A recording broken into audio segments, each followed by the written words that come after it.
Bonjour et bienvenue dans le JT de Suresnes. Jeudi 8 mars, le 20e Forum des femmes de Suresnes a officiellement été lancé sur un thème qui ne peut laisser indifférent, le corps féminin. Personnalité emblématique du droit des femmes à en disposer comme bon leur semble, Simone Veil était l'objet d'une exposition sur le square de l'Hôtel de Ville.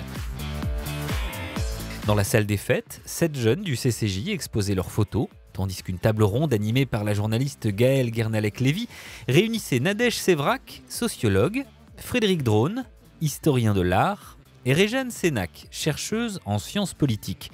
Même si la condition féminine progresse, les débats ont mis en évidence l'importance du chemin qui reste à parcourir.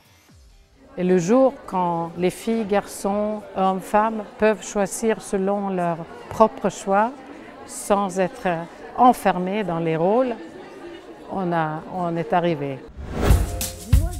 Augmenter la visibilité des femmes dans les médias pour lutter contre les inégalités professionnelles, tel est le but de l'association Vox Femina qui a organisé jeudi 15 mars une soirée Femmes en vue dans les locaux suresnois du groupe Bell. Parmi les invités, des personnalités de grands médias comme TF1 ou La Tribune, du CSA et de grandes entreprises. Cofondatrice de l'agence de publicité BETC, Mercedes Serra est aussi la marraine de Vox Femina et confirme le manque de visibilité des femmes dans les médias. Moi qui parle facilement et je sais très bien que je ne suis jamais invitée à une radio et à une matinale. Donc je pense qu'il y a plein de raisons. Le 8 mars, tout le monde nous veut, mais après le 8 mars, c'est plus difficile. Pour aider les femmes à se faire entendre au quotidien, Vox Femina choisit chaque année 24 expertes en divers domaines.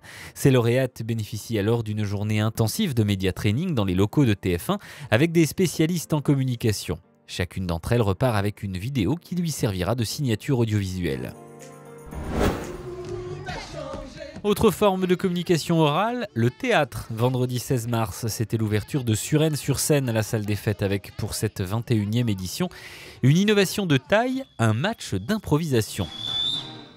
Improvisation mixte, dont le titre est remise de peine, nombre de joueurs illimité, catégorie libre, durée 2 minutes.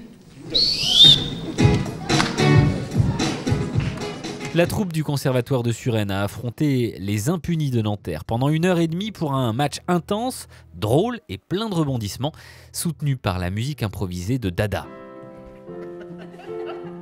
L'équipe de Nanterre s'est finalement inclinée 9-8 face à Suresnes, preuve d'une certaine objectivité des votes du public. Suresnes sur scène continue jusqu'au 25 mars, tous les soirs, à la salle des fêtes. Passons maintenant à l'agenda d'avril.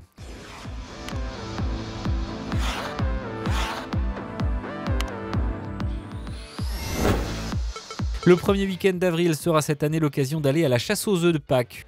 Une fois leurs œufs collectés dans les recoins du parc du château, les moins de 9 ans pourront dimanche 1er avril se régaler de chocolat suresnois et aussi découvrir les animaux de la ferme.